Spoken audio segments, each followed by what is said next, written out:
Hello and welcome to the DIY Investing YouTube channel. We are going through every company in the S&P 500, and today is Analog Devices Inc., ticker ADI. And over the next 5 minutes, I'll discuss with valuation and my thoughts on the business quality for this company. First up, that is industry, semiconductors and semiconductor equipment. They design, manufacture, and test integrated circuits, software, and subsystems that leverage analog, mixed signal, and digital signaling devices.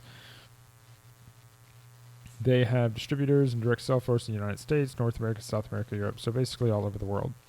Beta of 1.1, share turnover doesn't really tell us anything. First thing I see with this return on invested capital is no years of losses in the last 20 years, and that's really attractive. However, what's clearly apparent is a lot of volatility. There's no stability here in this return on invested capital. Basically grew from 2% in 2002 all the way up to 33% in 08, before dropping to 9% in 2009, and then it peaked again at 21% in 2010 before crashing all the way to 4% in the most recent year. So something's clearly wrong with this business. They're all over the place in terms of their stability. So if we look down here at 10-year median returns, return on invested capital averages 9.8. It's a little low. I'd like it to be double digits, and return on equity of 13% is again a little low. I'd like it to be over 15%. So not looking good there. On a price to earnings ratio basis of 65, it's just way too expensive.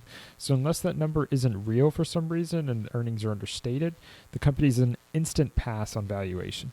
Likewise, price to sales of 10 is simply too high. I would never pay a price to sales of 10 for any company ever. And so this company is, again, a pass on valuation. Now, if we look at the 10-year CAGR, we can see an explanation for why returns have dropped consistently over the last decade. Revenue has grown at 9%, but assets have grown at 25%.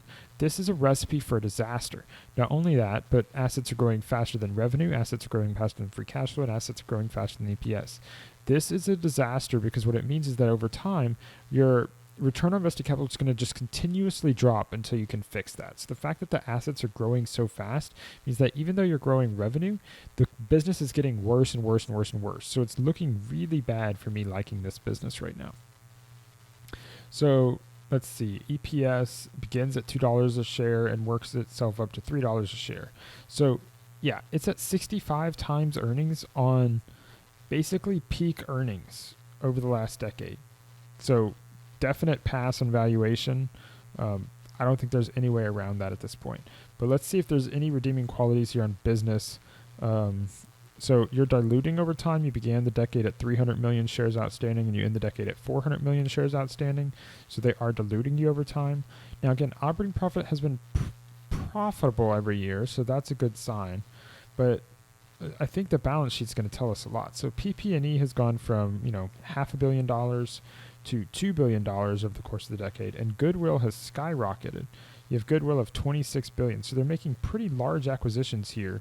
Now,